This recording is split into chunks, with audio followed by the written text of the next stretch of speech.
நிறைய பேருக்கு எலும்பு தேய்மானம், முட்டு தேய்மானம், ஜவ்வு தேய்மானம், ஜவ்வு கிழிஞ்சிருக்கு, மூட்டு தேஞ்சிருக்கு, L1, L2, L3, L4, L5 disk complete ஆயிருக்கு. புடகத்தெல்லாம் வலிக்குது, இடுப்பெல்லாம் வலிக்குது, குதிங்காலெல்லாம் வலிக்குது, அப்புறமா இந்த எலும்புக்கு வலிக்குது, நரம்பு வலிக்குது, விரலுக்கு வலிக்குது, முட்டிக்கு வலிக்குதுன்னு சொல்லுவாங்க. இதுக்கு இது எந்த அளவு வேலை செய்யும்? சதை பிடிப்பு உள்ளவங்க, அடிப்பட்ட வீக்கங்கள், ஜவ்வு கிழிஞ்சு போச்சுன்றவங்க, இவங்கெல்லாம் இதை வந்துட்டு ஒரு ஸ்பூன் அளவு, ஒரு டம்ளர் காய்ச்சிய பசும்பாலில் சேர்த்து கலக்கி குடித்து வர உடலில் ஏற்படுகின்ற அனைத்து வகையான எலும்பு சார்ந்த பிரச்சனையும் தீர்க்கக்கூடியது. ஐயா வணக்கம் ஐயா. வணக்கம் சார். ஐயா இங்க பாருங்க, எலும்பொட்டி மூலிகை எவ்வளவு அழகா இருக்கு பாருங்களேன். ஆமா, சொல்லுங்க ஐயா, எலும்பொட்டி மூலிகையின் மருத்துவ பயன்கள் என்ன? இது எப்படி எல்லாம் பயன்படுத்தினாக்க என்னென்ன பிரச்சனைகள் சரியாகும்? ஆமா சார், இந்த எலும்பொட்டி வந்து கால்சிய சத்து நிறைஞ்சது. அதாவது வந்து எலும்புகளை வலுப்படுத்தக்கூடியது. எலும்பில் ஏற்படுகின்ற வலி, அடிப்பட்ட வீக்கம், ஜவ் கிழிதல், உள்ள அந்த மஜ்ஜை வந்து தேய்மானம், அதான் லிக்விடேஷன் சொல்லுவாங்கல்ல, அந்த தேய்மானம், இது போன்ற எலும்பு சம்பந்தப்பட்ட அனைத்து நோய்களையும் சிறப்பாக குணமாக்கக்கூடிய ஒரு மூலிகை தான் எலும்பொட்டி மூலிகை. இது பன்னெடுங்காலமாக நம்ம முன்னோர்கள் யூஸ் பண்ணிட்டு வர்றாங்க. காலகாலமா தமிழ்நாடுல இந்தியா முழுக்க இதை யூஸ் பண்றாங்க. இது எல்லாருக்குமே தெரிஞ்ச மூலிகை தான், எல்லாரும் சாப்பிடக்கூடிய மூலிகை. சைட் எஃபெக்ட் ஒன்றும் கிடையாது, எல்லாமே சாப்பிடலாம். இந்த அருமையான மூலிகை. இதை வந்துட்டு பாத்தீங்கன்னா காய வச்சு நல்லா உருகி எடுத்து காய வச்சு பவுடர் அரைச்சிடணும்.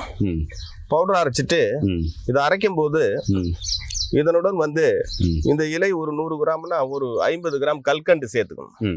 கல்கண்டு சேர்த்து ரெண்டும் சேர்த்து அரைக்கும் போது மிக்சிலேயே அரைச்சிக்கலாம், பவுடர் ஆயிடும்.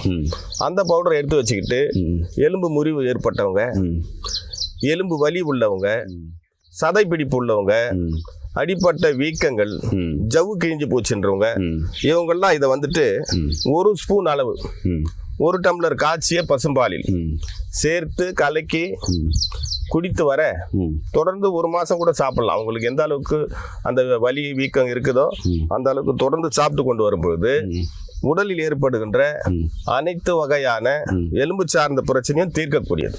ஐயா, நிறைய பேருக்கு எலும்பு தேய்மானம், முட்டு தேய்மானம், மூட்டு தேய்மானம், முட்டி தேய்மானம், ஜவ்வு தேய்மானம், ஜவ்வு கிழிஞ்சிருக்கு, மூட்டு தேஞ்சிருக்கு, L1, L2, L3, L4, L5 disk complete ஆயிருக்கு, புடகத்தெல்லாம் வலிக்குது, இடுப்பெல்லாம் வலிக்குது, குதிங்காலெல்லாம் வலிக்குது, அப்புறமா இந்த எலும்புக்கு வலிக்குது, நரம்பு வலிக்குது, விரலுக்கு வலிக்குது, முட்டிக்கு வலிக்குதுன்னு சொல்லுவாங்க. இதுக்கு இது எந்த அளவு வேலை செய்யும்?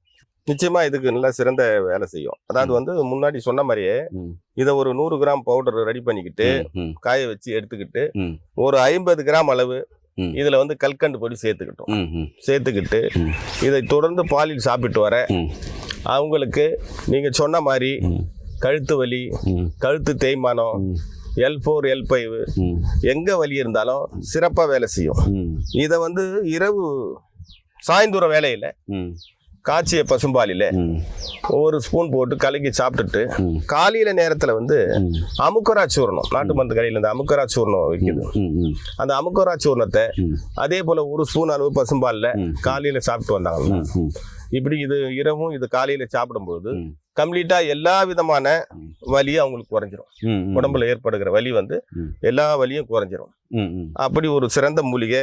ஜவ்வு கிழிஞ்சி இருக்கிறவங்க 2-3 மாத காலம் சாப்பிடலாம், ஒன்றும் தப்பு கிடையாது. 2-3 மாத காலங்கள் ஒரு வேளைக்கு சாப்பிட்டா போதும், அந்த ஜவ்வு கொஞ்சம் கொஞ்சமா கூடி வந்துடும். ரொம்ப ஜவ்வு ரொம்ப விட்டு போயிதுன்னா அந்த இடத்துல மேல் பூச்சா வந்து அத்தி மரத்தினுடைய பால், அத்தி மரத்துல உட்காந்துக்கிட்டு லேசா கீறிட்டு அந்த பால் எடுத்தது மேல போட்டுக்கிட்டே வந்தாங்கன்னா அந்த ஜவ்வு கொஞ்சம் கொஞ்சமா செட் ஆயிடும். இதை உள்ளுக்கு சாப்பிட்டுட்டு அதை மேலுக்கு போட்டு வரணும். அப்பேற்பட்ட ஒரு சிறந்த மூலிகை இது. அடுத்து இது சாப்பிடலாங்களா? தாராளமா சாப்பிடலாம், சாப்பிடக்கூடிய மூலிகை தான். பச்சையா கிடைச்சா பச்சையா சாப்பிடலாம். இப்போ காஞ்சது இருக்கு, காஞ்சியா கிடைச்சா பவுடர் பண்ணிக்கலாம். பாருங்க பச்சை இலை இன்னும் கூட கொஞ்சம் எடுத்துக்கிறேன். சாப்பிடும்போது ஒரு இலையை எந்த மூலிகை நீங்க பயன்படுத்தினாலும் அதை எடுத்து சுத்தமா அப்படி பார்க்கணும். பார்த்துட்டு பூச்சி கிச்சி இருக்குதா எடுத்துடணும், முட்டை இருக்குதா எடுத்துடணும், வேற ஏதாவது இலை டேமேஜ் இருந்தா எடுத்துடணும். தண்ணியில ஒரு அலப்பலசிட்டு எடுத்து சாப்பிடலாம். இப்போ நான் எடுத்துருக்கிறேன், சுத்தமா இருக்குது, அதனால சாப்பிட்றேன். பாருங்க, இப்படிதான் சாப்பிடணும்.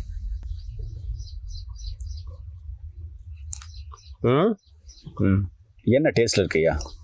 மெல்லிய கசப்பு, சிறு கசப்புன்னுவாங்கல்ல, ம். மெல்லிய கசப்பு, ம். வளவளப்பு தன்மை, ம். அதான் அந்த பசையை உண்டாக்கக்கூடியது அல்லவா, ம். வளவளப்பு தன்மை, ம். லேசான உப்பு, ம். அப்படி ஒரு ரம்மியமான ஒரு அருமையான மூலிகை.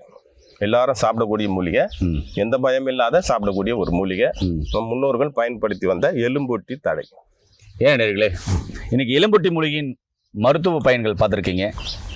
நிறைய பேருக்கு பார்த்தீங்கன்னா மூட்டு வலி, முதுகு வலி, ஜெவு தேய்மானம், ஜெவு கிழிஞ்சிருக்கு, இல்லை மூட்டு தேஞ்சிருக்கு அப்படின்றவங்களுக்கு இது அருமருந்தாக கண்டிப்பாக சப்போர்ட்டிவாக வேலை செய்யும். இது நிச்சயமாகவே நீங்கள் பயன்படுத்தி பாருங்கள். இந்த வீடியோ எல்லாருக்கும் ஷேர் பண்ணி விடுங்க. மீண்டும் நிறைய மாதிரி பதிவு சந்திக்கலாம். நன்றி, வணக்கம். வணக்கம் ஐயா.